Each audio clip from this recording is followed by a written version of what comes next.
আমাকে খুব একটা ম্যানেজ করার প্রয়োজন হয় না। আমি অলওয়েজই খুবই শান্তশিষ্ট বা ডিমান্ড কম। হাজবেন্ডের সাপোর্ট না করলে মেয়েরা কখনো কাজ করতে পারে না।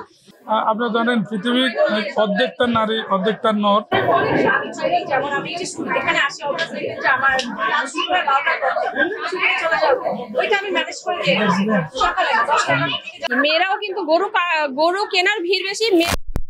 যত যেরকম প্রফেশনই থাকুক না কেন, গরু কাটার জন্য মেয়েদের আবার রান্না বান্নার জন্য প্রস্তুতি নিতে হয়। পিছনের গল্প হচ্ছে নক্ষত্র নারী হাজবেন্ড। তো উনার উৎসাহে করা, সত্যি কথা বলতে অনেস্টলি আমি অনেক সময় হাল ছেড়ে দিই, করতে চাই না, কিন্তু সে যে আমাকে এই যে পিছন থেকে সাপোর্টটা দেয়, সে কিন্তু কখনো সামনে আসে না, পিছন থেকে সাপোর্টটা আমাকে দেয়। সেই সাপোর্টটা আমার জীবনে সবচেয়ে বেশি কাজ করে। তো আসলে যখনই আমি কোনো কিছু করতে চাই, সে আমাকে সমানভাবে আমার থেকে বেশি আমাকে সাপোর্ট করে। যে অনেক মেয়েরা বলবে যে আমাদের হাজবেন্ড সাপোর্ট করে না, কিন্তু আমি বলবো আসলে হাজবেন্ডরাই সাপোর্ট করে। বেশিরভাগ ক্ষেত্রে আমি দেখেছি হাজবেন্ডরাই সাপোর্ট করে, এবং হাজবেন্ডরা সাপোর্ট না করলে মেয়েরা কখনো কাজ করতে পারে না। আমি অনেক সময় পিছিয়ে যাই, সে আমাকে ইন্সপায়ার করে, তারপর সামনে চলে আসি, সে পিছন থেকে সাপোর্ট দেয়। অবশ্যই আমরা আশাবাদী, বা আমরা যতটুকু প্রমোশন করা দরকার, আমরা মিডিয়া কাভারেজ থেকে শুরু করে আমাদের ইনফ্লুয়েন্সার, আমরা ফেসবুক ক্যাম্পেইন, এবং আমরা যেটা এমনিতে যে ক্যাম্পেইনগুলো করতে হয় প্রত্যেকটা ক্যাম্পেইনই আমরা করে থাকি, কোনো কিছুই বাদ রাখি না। এরপর হচ্ছে আমরা চেষ্টা করছি যেভাবে মানুষ গ্যাদার করা যায়, আর বাকিটা হচ্ছে আল্লাহর ইচ্ছা। নক্ষত্র নারীর মেলার কথা কি বলবো, আমি তো আসলে এই জিনিসটাকে চিনি শাহনাজ আপুর মাধ্যমে। তো শাহনাজ আপু এমন একজন উদ্যোক্তা, এবং সে নক্ষত্র নারীকে এরকম ভাবে এত সুন্দরভাবে সামনের দিকে এগিয়ে নিচ্ছে যে আরো 10 জন নারী উদ্যোক্তা এখান থেকে বের হয়ে আসছে। আমরা দেখতে পাচ্ছি যে একটা ছাদের নিচে কতগুলো আয়োজন করা হয়েছে, কতগুলো নারী উদ্যোক্তা এখানে আছে, এবং যে যার মতো করে বিজনেস রান করে যাচ্ছে। তো আমার কাছে তো দেখতে খুবই ভালো লাগছে। আর শাহনাজ আপু, অসংখ্য ধন্যবাদ যে তুমি মেয়েদেরকে এত সুন্দর একটা জায়গা করে দিয়েছে, এবং তারা নিজেদের জিনিস নিয়ে বিজনেস করতে পারছে। মেকআপ আর্টিস্ট হতে গেলে আসলে যে কোনো প্রফেশনে যখন আপনারা যাবেন, প্রত্যেকটা জায়গাতেই হচ্ছে আপনার কিছু ডিফিকাল্টি পার হয়েই আসতে হয়। তো মেকআপ আর্টিস্ট হচ্ছে এমন একটা জিনিস যে এটা একটা আর্ট। তো আপনার এই আর্টকে আপনি যত সুন্দরভাবে মনোযোগ দিয়ে এই জিনিসটাকে আপনি করবেন, তত সুন্দর রেজাল্ট আপনাকে দিবে। তো এটা প্রত্যেকটা জিনিসে যেহেতু আমাদের খুব ডিফিকাল্টি পার হয়ে আসতে হয়, মেকআপ আর্টিস্টের ক্ষেত্রে আমার সেম জিনিসটাই করে আসতে হয়েছে। এখন আমি মেকআপ নিয়ে ব্যস্ত, আর যেহেতু সামনে ঈদ, সো মেকআপের রাশটা এখন একটু কমে গিয়েছে। এখন হচ্ছে আপনার সালুন সার্ভিসগুলো চলছে, যেমন ধরেন চুলের কাজ করছে কেউ, এই যে মেহেদি, এখন থেকে আস্তে ধীরে কিছুদিন পরে মেহেদি হয়ে যাবে, ফেসিয়াল, নিজেকে সুন্দর করার জন্য এখন মানুষ স্কিন কেয়ারের প্রতি আর কি ঝুঁকছে। তো ঈদের আগ পর্যন্ত আমাদের এরকমই হবে, আবার ঈদের পরে মেকআপ নিয়ে আমরা শুরু করে দিব। এই বলতে পারেন আর কি, মেয়েরাও কিন্তু গরু কেনার ভিড় বেশি।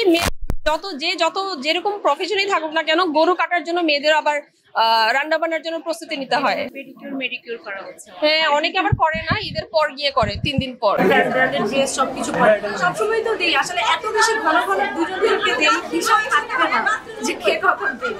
ম্যানেজ আসলে আমাকে খুব একটা ম্যানেজ করার প্রয়োজন হয় না। আমি অলওয়েজই খুবই শান্তশিষ্ট বা ডিমান্ড কম। আসলে আমার কাছে অনেক ভালো লাগছে যে নারীরা, আপনারা জানেন পৃথিবীর অর্ধেকটা নারী অর্ধেকটা নর, একটা কথা আছে, এবং নারীরা এগিয়ে আসলে যে কোনো দেশের উন্নয়নটা খুব সহজ হয়ে যায়। আপনি জানেন যে আপনার ঘরে যদি যে নারী রয়েছে, তার সাপোর্ট থাকলে কিন্তু আপনি সাফল্যের একটা শিখরে পৌঁছে যেতে পারবেন। আসলে বাংলাদেশে আমরা কিন্তু অনেক সম্ভাবনা দেখছি। আমরা বিসিসিআই থেকে অনেক ধরনের অ্যাওয়ারনেস বিল্ড আপ করার চেষ্টা করতেছি যে নারীরা যেন উদ্যোক্তা হয়ে ওঠে, নারীরা যেন কর্মে আসে, এবং তারা যেন নিজেরা সব ক্ষেত্রে প্রমাণ করতে পারে, একটা ভূমিকা রাখে। কর্মক্ষেত্রে বলেন, সরকারি চাকরি জবে বলেন, এবং শিল্প ব্যবসা বাণিজ্যে। তবে এখানে কিন্তু অনেক সম্ভাবনাময়। ইদানিং কিন্তু প্রায় অনেক নারীদের কিন্তু ইন্ডাস্ট্রি রয়েছে, ফ্যাক্টরি রয়েছে, তারা কিন্তু অনেক অবদান রাখতেছে দেশীয় পর্যায়ে এবং আন্তর্জাতিক পর্যায়ে রাখতেছে। আমরা দেখছি আন্তর্জাতিক অনেক নারী কিন্তু পুরস্কার পেয়েছে পৃথিবীর বিভিন্ন দেশ থেকে। তো এটা আমাদের খুব সম্ভাবনা। আমরা কিন্তু যে একটা স্মার্ট বাংলাদেশের দিকে যাচ্ছি, ডিজিটাল বাংলাদেশ করে, তার কিন্তু একটা সিম্বল নারীরা এগিয়ে এসেছে শিল্পের মধ্যে। আমি নারীদেরকে স্বাগত জানাচ্ছি, এবং এই ধরনের উদ্যোগকে সবসময় আমি সাধুবাদ জানাচ্ছি।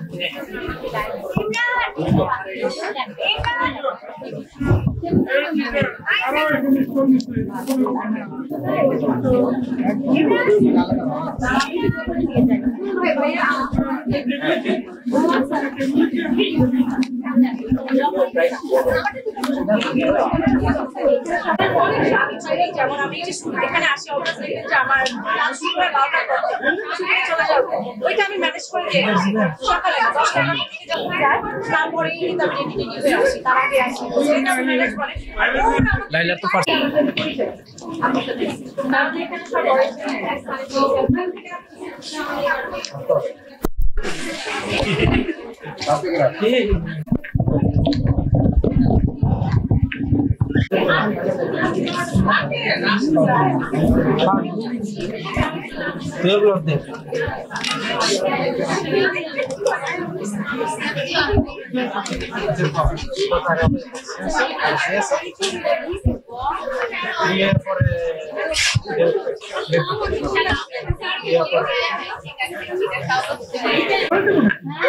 আপনি পড়াই দিবেন।